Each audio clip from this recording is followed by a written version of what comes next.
Hello everyone, and welcome to this side event on promoting the transformation of food system by putting agroecology at scale.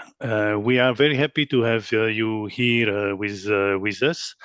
The side event will be 1 hour long, and we will have first an introductory few words from Mr. Christophe Larose, who is head of sector for sustainable agriculture and research at the European Commission Service for International Partnerships, and is a member of the unit dealing with sustainable food systems. And then we will pass on to Mr. Dr.Amudavi. He is the head of BioVision Trust, based in Africa, an organization that is working to promote the organic agriculture and agroecological approaches across the continent. That would be a presentation that is focusing on a more general basis and present very briefly some examples from different African countries. And then we'll take the time in the second presentation to focus a little bit more on a case study in Madagascar. And for this, we are welcoming three distinguished researchers from CIRAD organization. And they are working on two different projects promoting agroecological approaches. We will have the pleasure to listen first to Jérôme Quest, a researcher in CIRAD working for the Maquis program. Then to Sarah Audouin, also on the Maquis program, and finally to Bertrand Muller, who is working a coordinator for the Dynamic Action.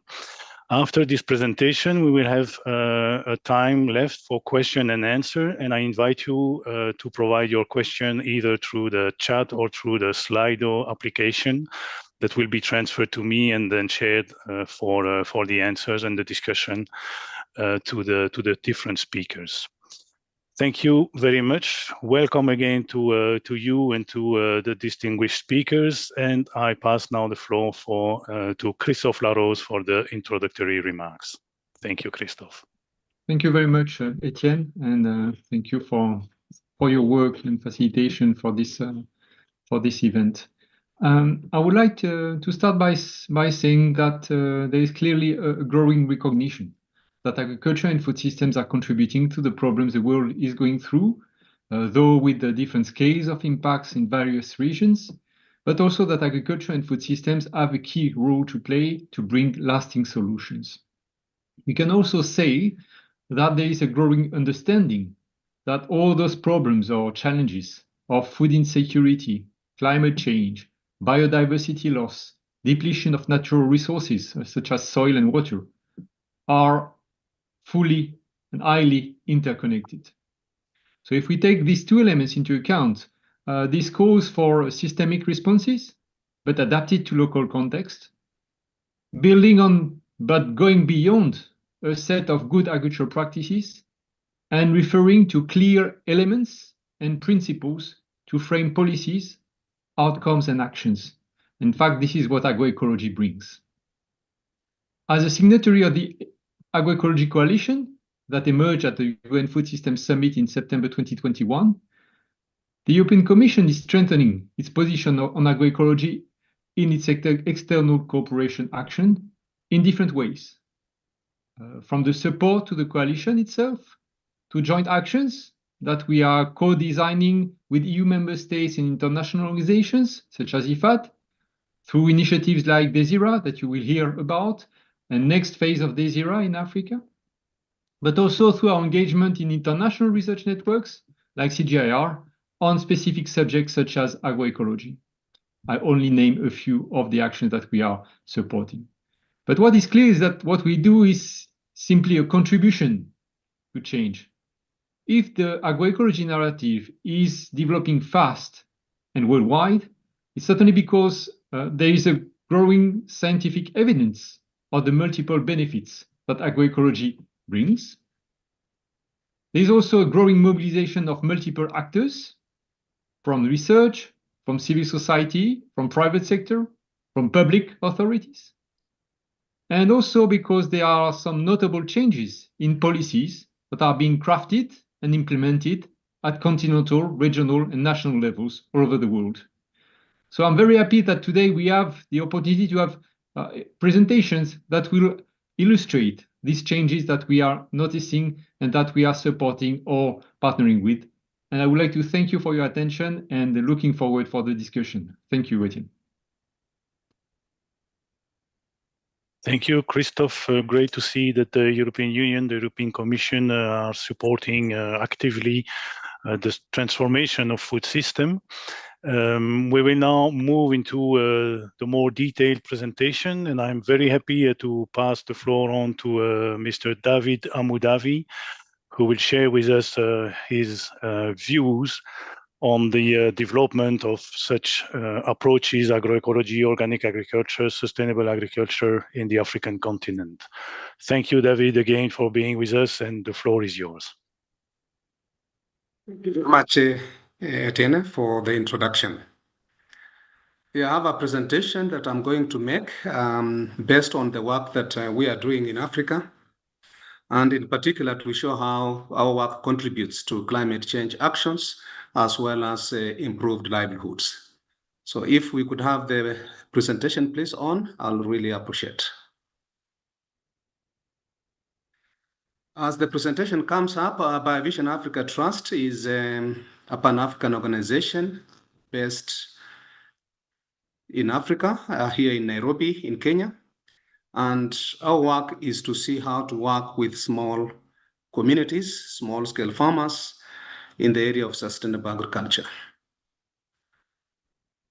The presentation has not yet come on, please.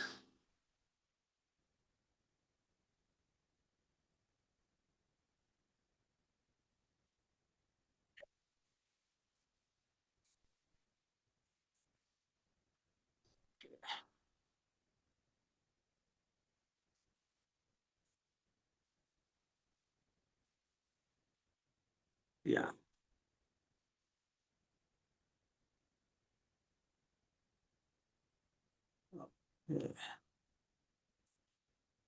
Is that okay now? Okay. Yeah, so very briefly, BioVision Africa Trust is a Pan-African organization, as I've said, established in 2009. And our whole purpose is to see how we can contribute to alleviation of poverty and improvement of livelihoods of small farmers in Kenya and other African countries. It's an organization founded by a renowned World Food Prize winner, laureate, Dr. Hans Rudolf Fehren, who was also once Director General of ICIPE, the institution that is hosting BioVision Africa Trust here in Nairobi. Thank you. Next slide, please. Our mission, basically, and in terms of our vision, first is to have a food-secure African continent with healthy people living in a healthy environment. We do recognize that it's important to improve the health and prosperity of people in our continent, and that's being our major goal. So our mission helps us to achieve this goal and to ensure that we are able to conserve our environment via agroecology, as well as promotion of ecological organic agriculture as an important basis for all life. Next. The world today is challenged by various bottlenecks, as we've seen, and I appreciate this concept by Stockholm Environmental Institute on planetary boundaries. Some of the issues that were raised in this Semino study really are relevant today, and that is why there is the focus of COP28 on issues of climate actions. And it is true, our biodiversity is really degraded, and as well, our nitrogen levels have really depleted. And as such, we are actually living beyond our safe boundaries. And agriculture, as mentioned earlier, is a cause to this. It's also to be part of a solution. And this is also in the light of the various challenges that we are facing. And Africa gets to get quite a big part of this through climate change shocks. And we saw how this was with COVID-19, the global price shocks in fuel, what we have seen with the Ukraine-Russia war, And all this together with the issues of undernourishment as well as malnutrition, all affecting various farm families within our continent. But we also know our current agricultural food systems are really accounting for more than 40% of total greenhouse gas emissions. And this is creating a huge challenge to our food systems to ensure that everyone actually has access to food. Next slide, please. Continue. So in Africa, my organization, together with over 30 partners and supported by very appreciable organizations, in particular the Swiss Development Agency for Cooperation and Development, as well as Swedish Society for Nature Conservation, working together with the African Union, we have created a strong initiative on the continent we refer to as ecological organic agriculture, which is basically founded on the principles and practices of agroecology. And here we are very much conscious of the need for us to keep our biological diversity, ensure that the health of soils, our health of soils and air and water are maintained, and looking at how our renewable resources in our societies can be better utilized. And as such, this initiative helps to combine science, innovative practices, as well as technical and indigenous knowledge. And we have various examples, and that's why we say, although we are focusing on organic agriculture and agroecology, but in here there are various systems and practices that indeed are quite climate friendly, that are very sustainable practices that we need to support. And this initiative is quite inclusive and comprehensive of what I would actually even call green-based sustainable systems. Next slide. Within this scope of the initiative, my organization has a very big mandate to promote ecological organic agriculture as well as agroecology in Africa. We are all very privileged to have the African Union Commission support this initiative on the continent in all our 54 countries, but of course with different levels of engagement.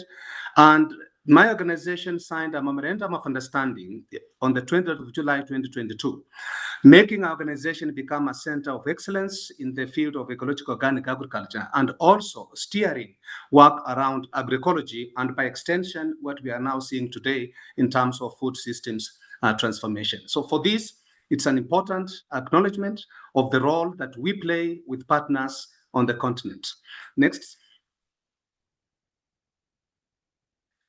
We have a mosaic of partners, as you can see, right across the continent, and we work with close to almost 40 and above partners in the current initiative. And there is also one that started very soon after that in 2019, and that is the Knowledge Center for Organic Agriculture, supported by GIZ from the support from BMZ, Ministry of Economic Cooperation and Development.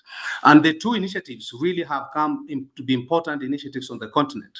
That's the Ecological Organic Agriculture Initiative, as well as the Knowledge Center for Organic Agriculture. And you'll see in the next slide how this covers actually the whole of the continent. And these are our partners. And these are the important continental initiative covering all the 5 political regions of Africa with the knowledge hubs in the area of organic agriculture. And my organization is responsible for coordinating work around Eastern Africa with 5 countries, including Madagascar, as an offshoot. So we are also privileged that this initiative really complements quite well the Ecological Organic Agriculture Initiative. Next slide.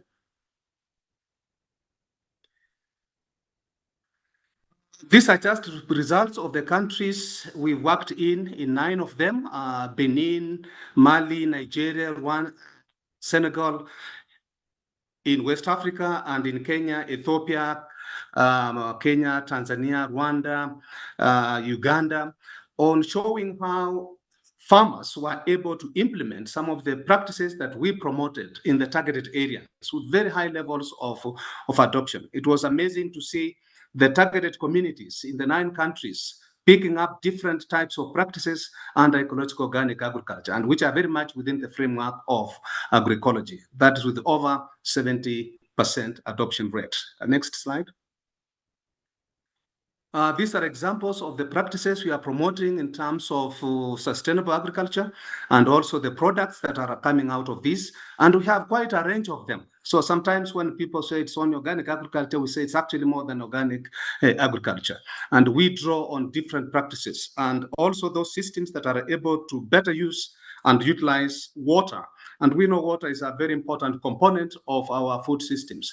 And how to harvest the water, get it into irrigation to support rain-fed agriculture is one of the things that we support under this ecological organic agriculture initiative. Next slide.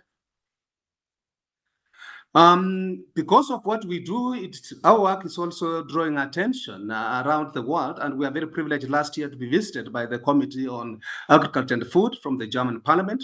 Over 12 of them visited us last year, and we are quite impressed with the work we do, and we'd like to continue doing that and to make a difference in our food systems around the continent, and hopefully also to get the recognition and the support of the efforts that we do with various partners around the continent. The next slide. This is about the 10 elements as defined by FAO and also the 13 principles of agroecology, which I want to go into details at the moment, but they are very important elements that we would like to see reflected in the work that we are promoting. As a matter of fact, being the principles that should guide how our transformation of systems should happen, it therefore means we should also have measures that can track the performance of these systems.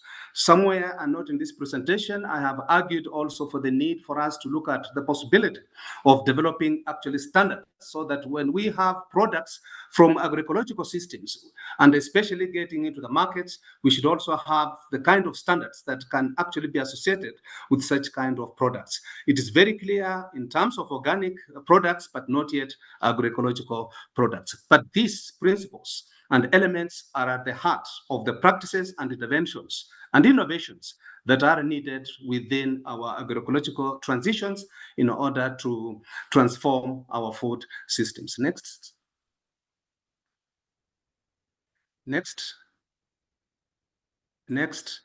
These are just photos of the work that show it requires responsible collective efforts, working with the communities, making their own organic fertilizers, working with the youth in schools, working with the practitioners who have to reach farmers, sharing knowledge and skills, peer-to-peer learning, and collectively with our partners, we are able to fight for a common cause, having sustainable food systems and requiring everyone, and perhaps I would say leaving no one behind.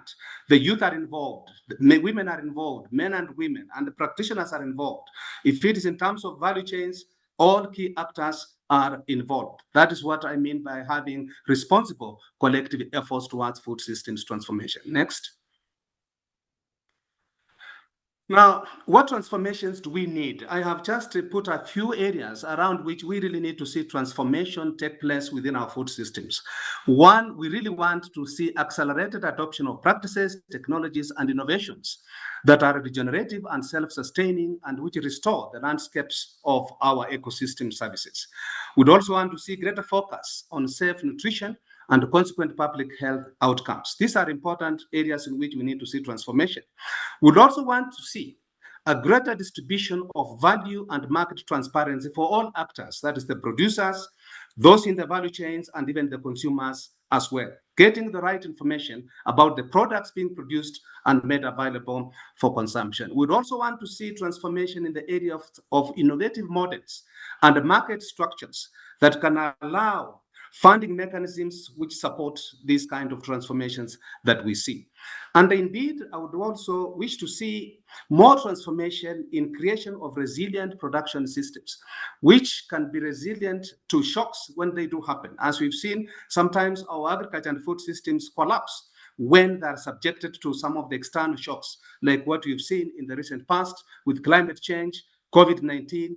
But when you have more resilient systems, then it means you still have something for communities. And very importantly, we want to see transformation in the area of harnessing modern technology and insights that can leverage as well on traditional knowledge, which sometimes tends to be neglected. And very importantly, enabling policy interventions are important and appropriate investments as well in food systems to be propelled in the direction we want and to make our food systems to be climate friendly. Next.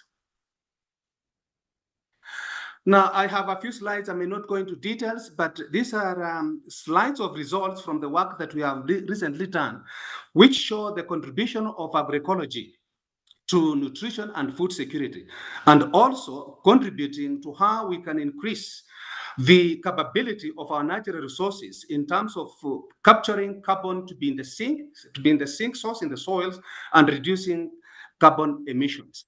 And this is through very important loops, feedback loops. And we see this being important around the area of when farmers see the benefits of agroecology. And that triggers to create more of the land to be under agroecological practices, which lead to increased crop diversity. And all this gets to be contributed towards increasing our food nutrition as well. And some benefits are also seen in the area of soil quality and ecosystem services, which are very important in terms of our food system. So this is one of those slides. And we say if we can have enabling conditions that can show that agroecology has benefits, has multiple functions, and farmers can embrace that, then this triggers the positive loops that we see within our food systems. Next. This is also the other slide that shows how agroecology contributes to this dual function of reducing carbon emissions because of the reduced focus on fossil or chemical-based inputs and increased focus on more environmentally sustainable practices, which build the soil organic matter, building soil carbon, and therefore getting more carbon into the soil, the concept of carbon sequestration.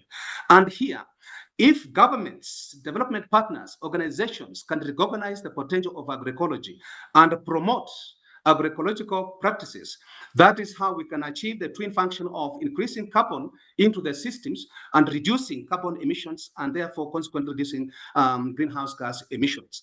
Because if we continue with the upward trend of relying on external inputs, then we increase the total net emissions from agriculture and contributing to increased climate change.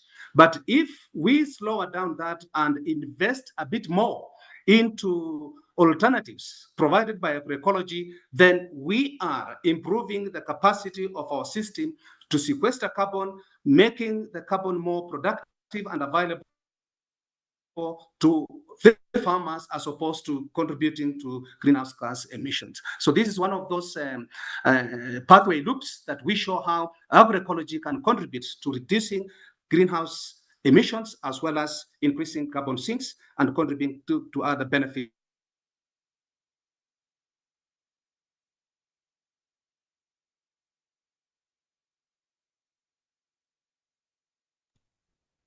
David, I think we have temporarily lost the connection with you. Can you hear us? It's as well. Next slide, please. Next slide, please. I can hear you. It has hung up. Next. Okay. In the interest of time, this is again comparing agroecology and chemical agriculture. We can look at that later, but this is an important slide that has identified, again, this is work that was done involving our 5 Eastern African countries with workshops looking at insights on where are the possible drivers and possible policy areas around which we can promote agroecology. And in order for us to ensure that there is transition of farmers who are using chemical-based agriculture or doing chemical-based agriculture, or those who are doing organic by default without a good understanding of what organic agriculture is, to transit to become really green agroecology producers. And in here, we see an important demonstration of the value and contribution of agroecology. Once that is done, and a few of the drivers that can be provided in terms of policy to encourage the promotion of agroecology, then we are likely to see more farmers shifting and becoming agroecology adopters. In the absence of that, farmers can go back to transit back to become farmers conventional or on chemical based. And for most of our farmers also who lack capacity for inputs, which we know are also a problem to agriculture, that is not the direction we'd like to see. We'd like to see a transition towards more stable end, and which is the green area. And that is where we'd like to see agroecology take place, with more farmers retaining the practice and application of agroecological practices. Next slide, please. As we do that, we are also aware that when agroecology becomes pronounced, more farmers are adopting it. We are living in a world that also faces very stiff competition from those promoting chemical-based agriculture. And this is one area that we have to be conscious about for the proponents of those that support agroecology. And we need to be aware about this. And the lesson here is then, how do we position ourselves to show that agroecology is actually a solution to most of the problems that we are having? And if we can't compete in demonstrating that, then we create a balance on how agroecology and other systems can exist. But this is just to show, if agroecology advances, we are also very much aware there is stiff competition from those who promote it. And we need to be conscious about this and prepare strategies of how we can get this counteracted in a positive manner. Next slide. We need more forums. I've just used these two photographs of our conferences we had, one in 2019, an international conference, the first of its kind in Africa, and this year in Eastern Africa, 2023 in March. Forums that are important to demonstrate that agroecology works, and how do we promote it around our continent within our food systems. Next slide.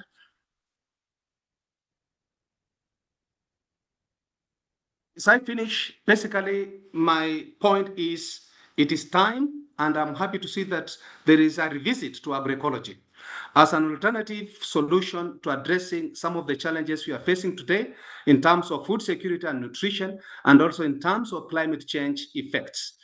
For sure, if we can't change the course, then we will continue having forums like what you're having today and discussing how do we have better, sustainable systems that are friendly to all of us as well as to our environment. And this requires innovations. This requires more investments in resilient systems.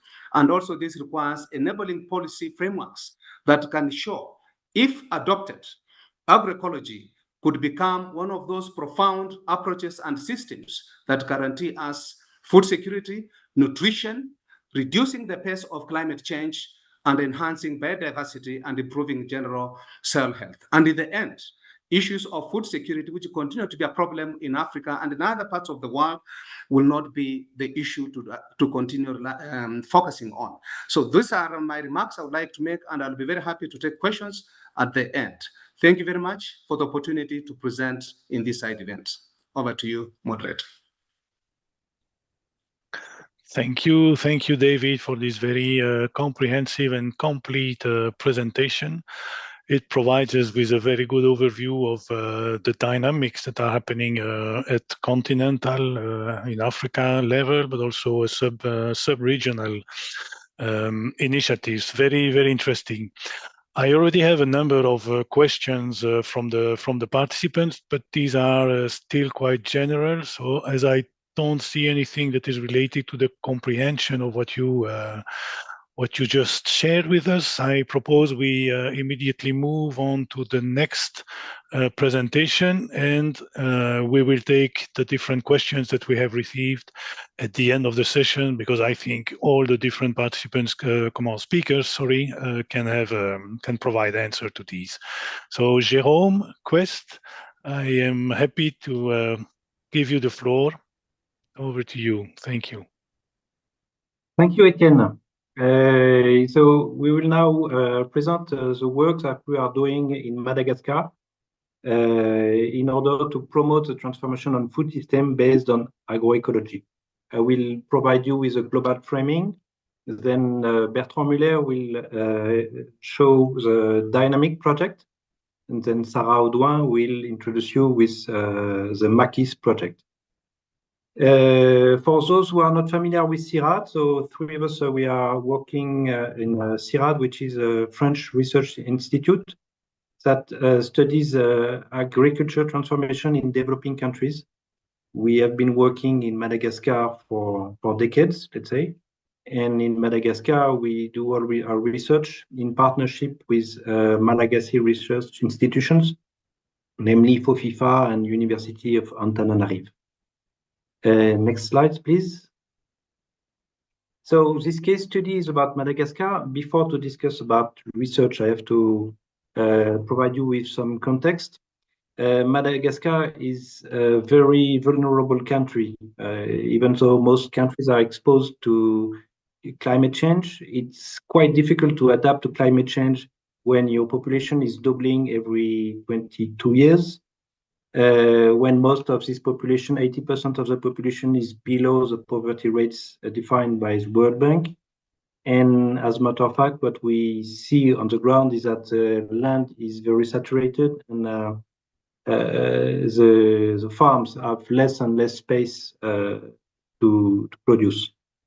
Madagascar is also a land where the soil is not that good. It's very deficient, and we have to cope with a lot of erosion from various origins.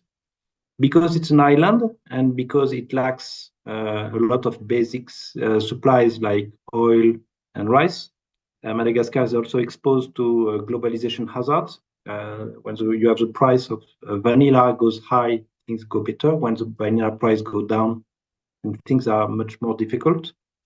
And Madagascar is also exposed to significant governance issues that I am not going to detail today. Next slide, please.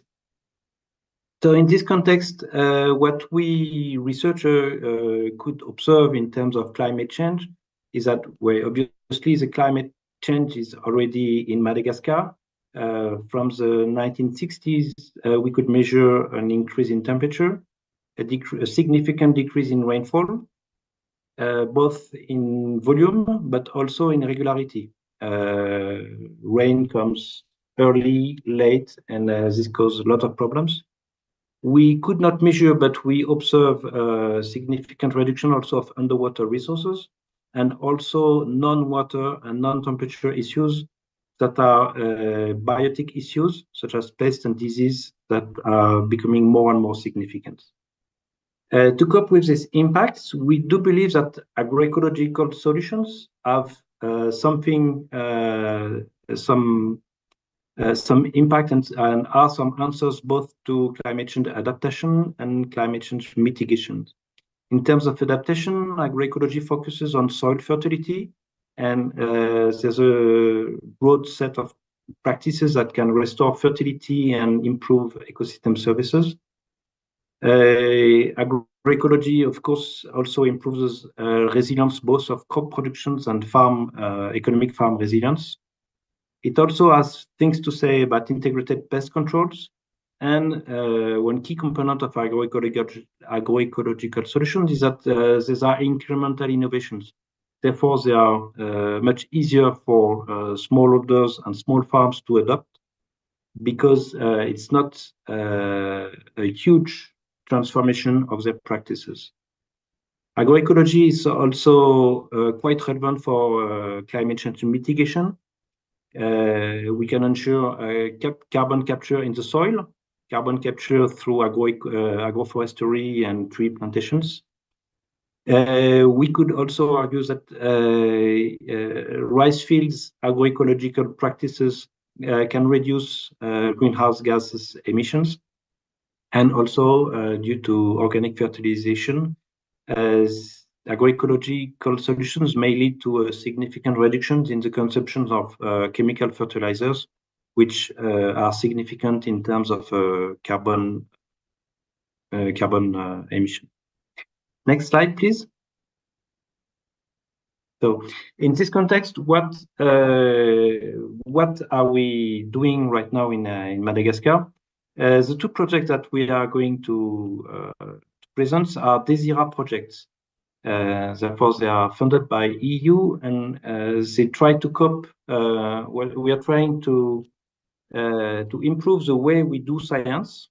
It's not always comfortable, but it is. We believe that it is necessary in order to cope with climate change rapid transformations. So we did implement a new way of doing research in Madagascar.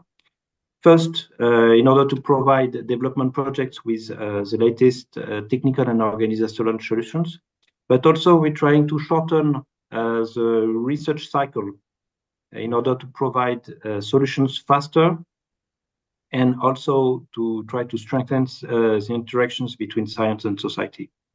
To do so, our framework in Madagascar is to try to rely on what we call dialogue research. First, this research is co-constructed with a broad group of stakeholders. All the research objectives and questions are co-constructed by researchers, but also development practitioners that are our partners in this project, and also beneficiaries through a various set of participatory processes. The research is also based on plausible solutions. It's not fundamental science, but it's research that is based on existing solutions that we believe are both credible, relevant, and legitimate to address the existing and pressing climate change issues. The two other points is that we conduct this research in field. We do experimentations in partnership with development practitioners in local farms production systems. And we also promote open science, which means that we make an effort to provide both our partners and society at different levels with our research as broadly as possible, free of charge, and as early as possible. I will pass the floor to Bertrand for the next slide. Next slide, please. Okay, thank you. Good evening, everybody. So the two DESIRA project, Dynamic and Makis, aims at improving existing approach. Dynamic has integrated approaches and support for innovative and climate resilient farming in Madagascar, focus more on technical issues, aiming at assessing the place of agroecology in the central island area of Madagascar and at assessing and improving some agroecological practices. Makis, as Malagasy agricultural knowledge and innovation systems, focus on innovation support practice in order to help development practitioners to foster innovations. Both projects embed on community of practice approach, such as sharing of intermediate results and reflecting learning loops. They stand on an active partnership between research centers, NGOs, and farmer organizations, as you can see here. Globally, there is 3 research organizations: CIRAD, FOFIFA with local agronomical institute, and IRD with another French research institution. And there is 8 development partners, including 3 farmers organizations. Next, please. So, more specifically to Dynamic goal is to contribute to reduce smallholder farms' vulnerability to climate change and other environmental change. The project is organized in 4 components. The first component is devoted to deepening our knowledge of the situation of farmers and the integration and impact of agroecological practices. The second one will develop and improve agroecological practices considering multi-criteria co-evaluation. We will mention some later, more in detail. The third component consists in dissemination of some agroecological practices, and it is operated by NGOs and farmer organizations. And the fourth component aims at strengthening stakeholders' capacity, operational and technical ones, but also their understanding of the complexity of the reality, with the objective to reinforce their lobbying capability for agroecological promotion. Through all the projects, the smallholder farms are considered with their multi-activity dimension and within their nearby environment. So, Dynamic stands on different participatory research approach, such as a common choice of research topics that was decided at the beginning of the project, even during the setup, in-field participatory evaluation, different kinds, like field school, monitoring of reference farms, varietal participatory evaluation, and so on. And during the course of the project, we introduced thematic animation groups, including all partners, for some topics such as crop livestock integration, the role of trees, water use and preservation, and climate information. Next, please. So more specifically, the agroecological research topics include that are in dynamic are the level of adoption of what are the level of adoption of agricultural practices, both endogenous and exogenous? What is the real impact on the incomes and on the nutrition of farmers of the agroecological practices? If we can also find some good soil evolution under different practices in the landscape. We are working also on participatory varietal evaluation and training of seed producing farmers. We are working on trees and agroforestry promotion. We are working on crop livestock integration, including fish rice systems. And we have a quite important component on new pests and disease control, new pests that explode during the last year due probably both to climate change and anthropization of the landscapes.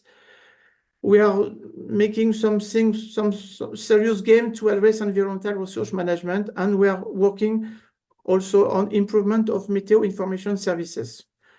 We hope that we will demonstrate at the end of the project the benefits of those very important interaction between researchers, development practitioners, and farmers. Next, please.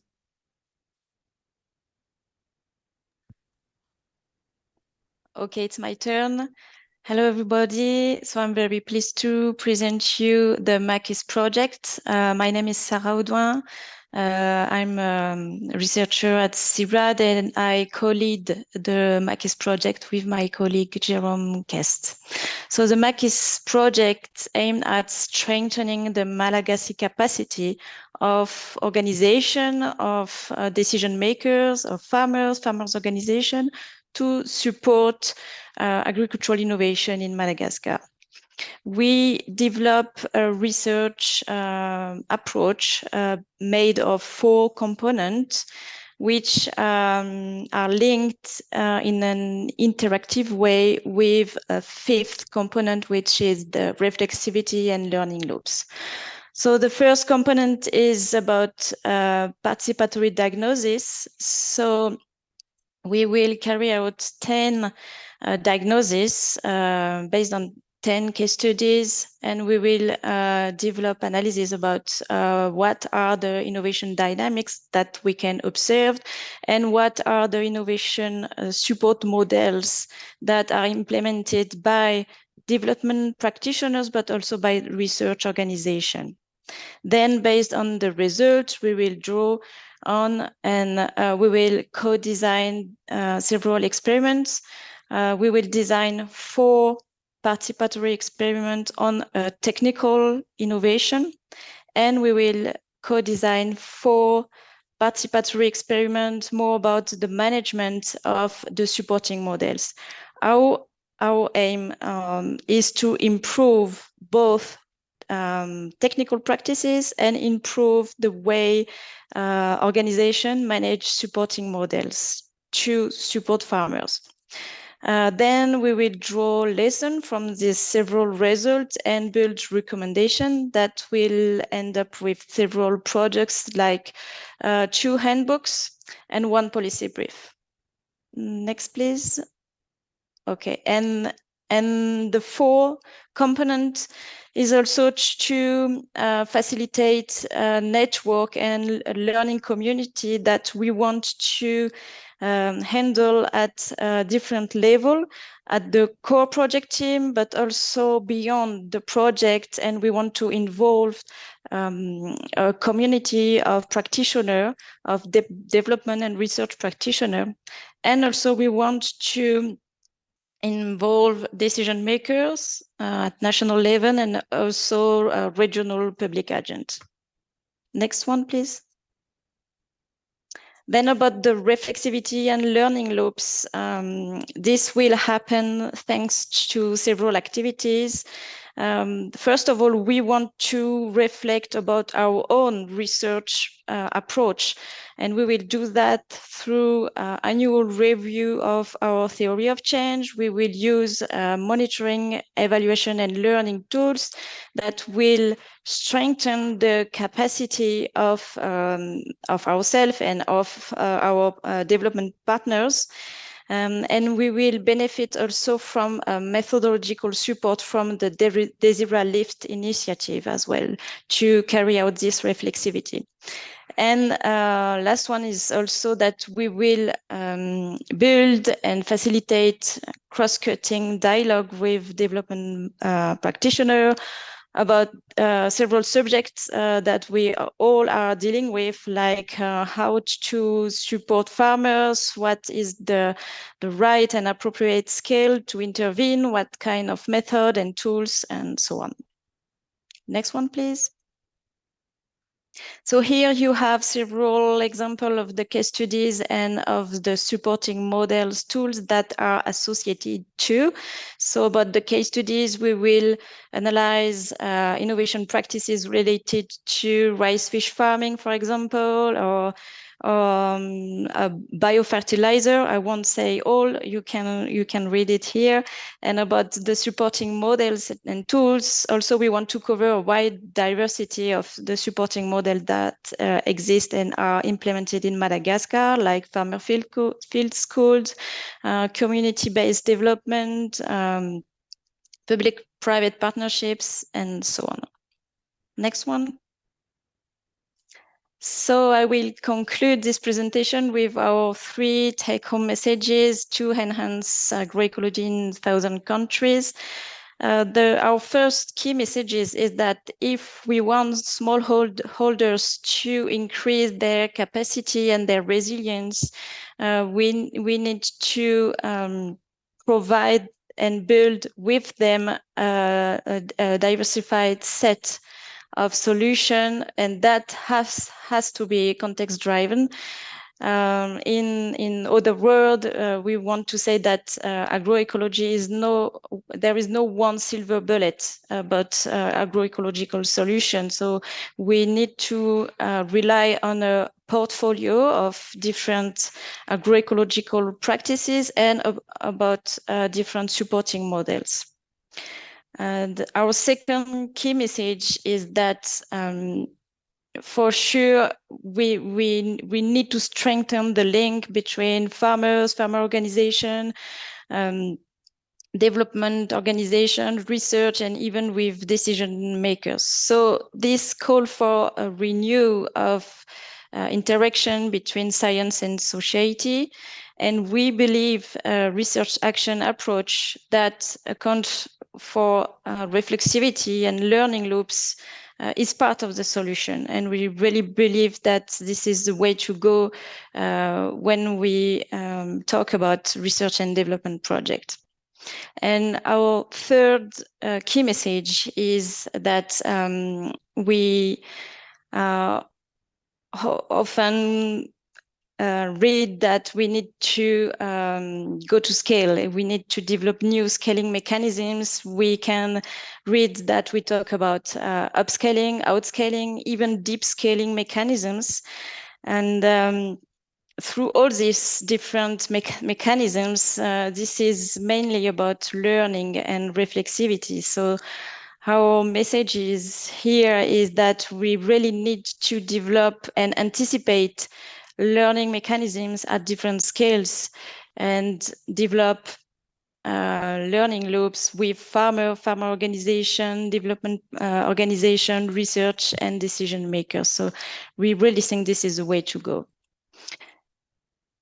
Then I think this is the end of our presentation, and we would like to thank you.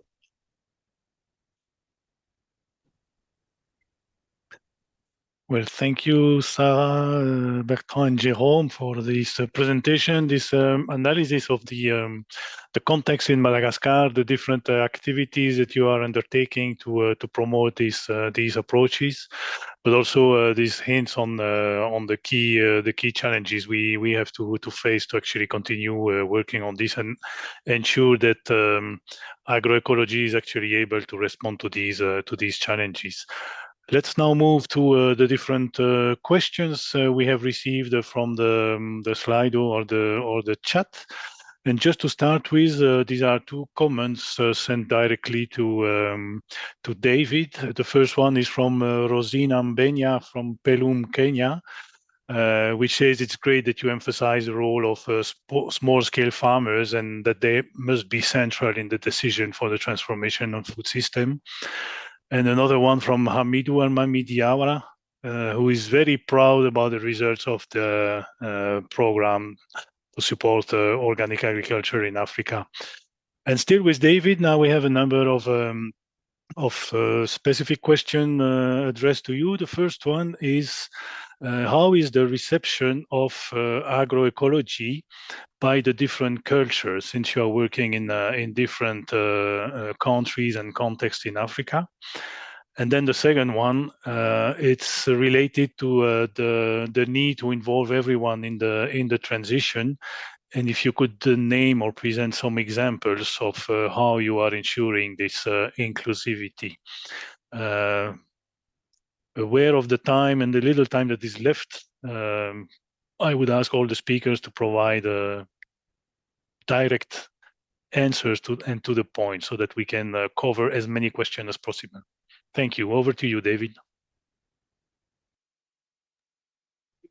Thank you very much, Etienne. I appreciate the compliments by Rosina and Hamidou.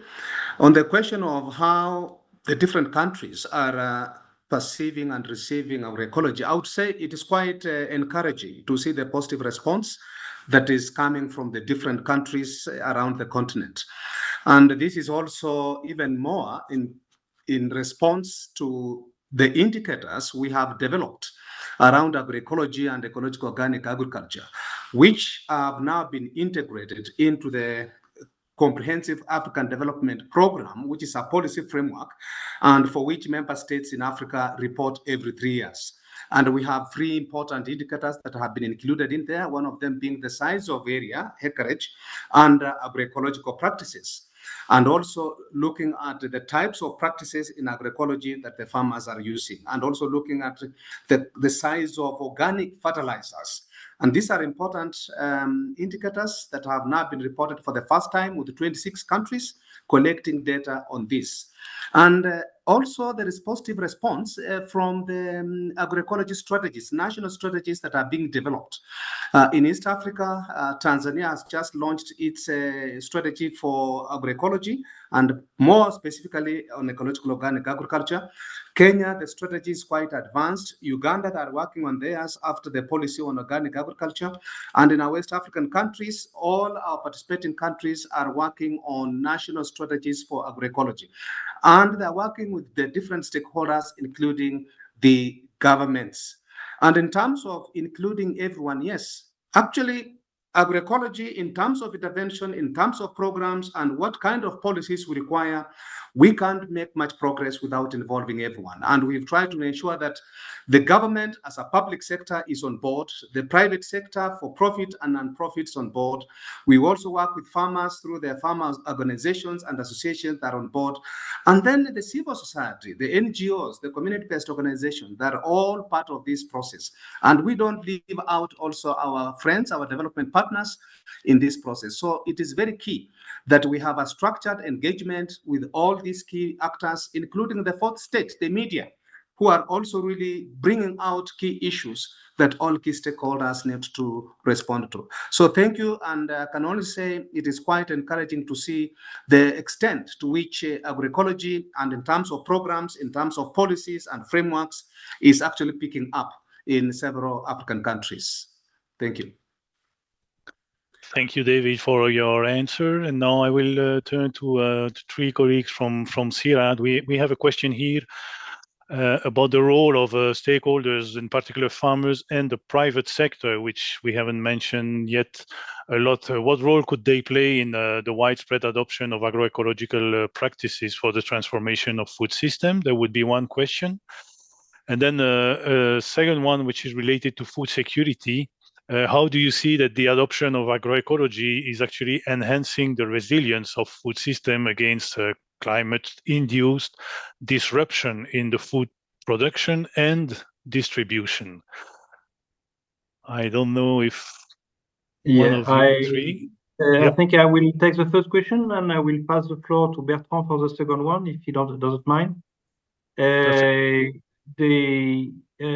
In Madagascar, the smallholders are essential to the transformation of food system because, basically most of Malagasy agriculture is done by family farming. So they really are at the center of our concerns. And most of our actions are trying to understand first how to support how do they change and how do they innovate and adopt new practices, whether they are agroecological ones or not.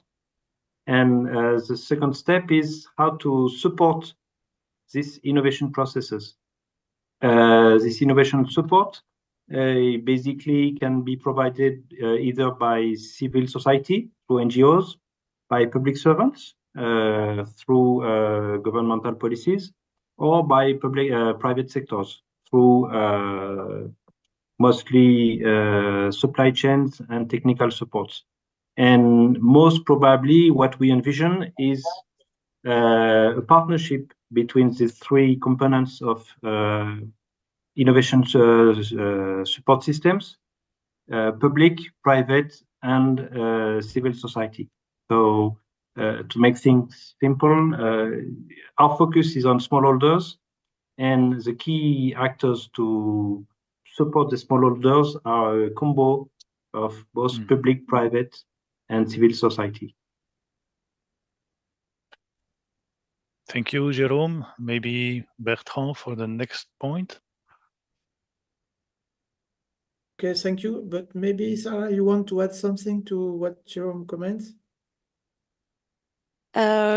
Yes, Bertrand, thank you. Just to complement what Jérôme said, we know that to support agricultural innovation, we need different kind of support. That's what we call innovation support services. In other words, this is the different support, meaning training, technical training, advisory services, or access to market, access to some kind of resources like funds or equipment. This is other kind of support like institutional support, and so on. And we know that some kind of stakeholders will be more efficient or more relevant in providing some kind of these support services. For example, we cannot imagine to support access to the market without involving at some stage the private sector. And same as for training, technical training, we know that several organizations develop curricula, training, and so on. So we really need to rely on what we call an ecosystem of support services. And the challenge is to make it efficient and ensure that there is real collaboration among these different stakeholders. Okay, so to answer to the question, the question was dealing with resilience, how agroecology allow resilience to climate change. To climate change and to the disruption in the production and the distribution of food. Okay, I don't know if I will completely answer the question, but first we have in the area where we are working in the basically mainly in the central island of Madagascar, it's important to note that the farmers are very poor globally, and they are very limited by available cultivable cropping area. On average, the family farms are around half an hectare. So that's a very important point. And due to many factors, the traditional way of producing are already, let's say, agroecological, based on cereal, on legumes rotation, and things like this. So what the development partner are doing and what we are doing, it's how to study how we can improve those agroecological practices, how we can intensify them. Okay, so what we can say that in our study we realize that the more the people have different activities, agricultural or crop livestock integrated activities on the farms, more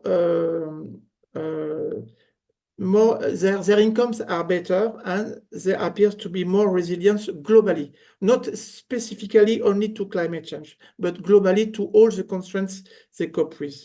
Okay, and basically, and also the yields are less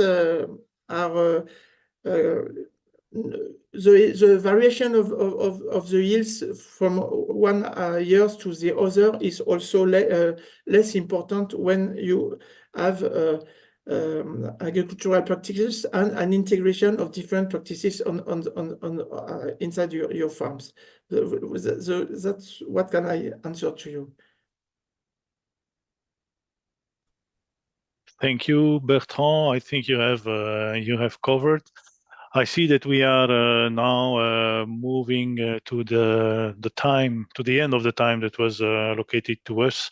I had two additional questions. One was focusing on the type of practices that support the mitigation of the emissions, but I would invite the participants to maybe go to the slide of David with this kind of interconnection. Very interesting slide which shows how the different practices can actually lead to, on the one hand, store more carbon, and on the other hand, reduce the level of emissions. And then the second question that we have not addressed yet is actually focusing on what can we do to actually scale up. So that was the last recommendation of Sarah's presentations, and I think we have covered these challenges in the presentation and some parts of the different answers. I think the presentation would be available online for the participants. So thank you for this. And thank you for the participants for your contribution to the questions in the chat. And a very big thank you to our 5 distinguished speakers. We are in very busy time in the end of the year, so thank you for taking the time to prepare a presentation and share your experience with us. With this, I think we can conclude here. We have to conclude. We could continue the discussion for another hour, I think. But thank you very much to everyone, and wishing you all the best for in your activities for the end of this year. Thank you very much. Bye-bye. Thank you. Thank you very much. All the best. Bye.